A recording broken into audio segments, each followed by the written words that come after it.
നമസ്കാരം, ഭാരത് ലൈവിലേക്ക് സ്വാഗതം. കരുവന്നൂർ കള്ളപ്പണ കേസ് CPMന് തിരിച്ചടിയാവുകയാണ്. കാരണം കരുവന്നൂർ ബാങ്കിലെ നിക്ഷേപകർക്ക് പ്രതികളുടെ സ്വത്ത് വിറ്റ് പണം തിരികെ നൽകാൻ ED കോടതിയെ സമീപിച്ചിട്ടുണ്ട്. വിചാരണ കാലയളവിൽ തന്നെ പ്രതികളുടെ സ്വത്ത് വിറ്റ് നഷ്ടം നികത്താൻ നിയമം അനുവദിക്കുന്നുണ്ടെന്ന് ED കോടതിയെ അറിയിച്ചിട്ടുണ്ട്.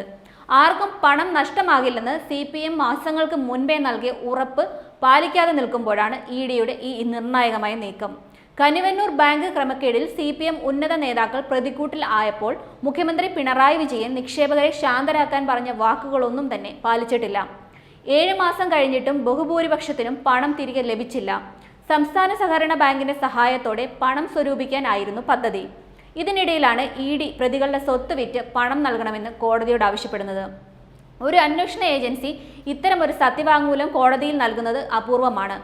PAM നിയമത്തിലെ പുതിയ ഭേദഗതി പ്രകാരം കേസിൽ പ്രതികളായവരുടെ സ്വത്ത് വിറ്റ് നിക്ഷേപകർക്ക് പണം തിരികെ നൽകാൻ വ്യവസ്ഥ ചെയ്യുന്നുണ്ട്. കോടതി യഥാർത്ഥ നിക്ഷേപകരെ കണ്ടെത്തി ബോണ്ട് വാങ്ങി പണം നൽകണമെന്നാണ് ആവശ്യപ്പെട്ടിട്ടുള്ളത്. നിക്ഷേപകർക്ക് നഷ്ടമായ പണം കുറ്റക്കാരിൽ നിന്നും ഈടാക്കി തിരികെ ലഭിക്കാൻ ഉടൻ നടപടി ഉണ്ടാകും എന്ന് തൃശൂരിൽ നടന്ന ചടങ്ങിൽ പ്രധാനമന്ത്രി ഉറപ്പ് നൽകിയിരുന്നു. ഇതിന്റെ കൂടി പശ്ചാത്തലത്തിലാണ് ED കോടതിയിൽ ഇക്കാര്യം അറിയിച്ചത്. നിലവിൽ ഒരാളാണ് പ്രതികളുടെ സ്വത്ത് വിറ്റ് പണം ആവശ്യപ്പെട്ട് കോടതിയെ സമീപിച്ചതെങ്കിലും പുതിയ സാഹചര്യത്തിൽ കൂടുതൽ പേർ കോടതിയിലെത്തും.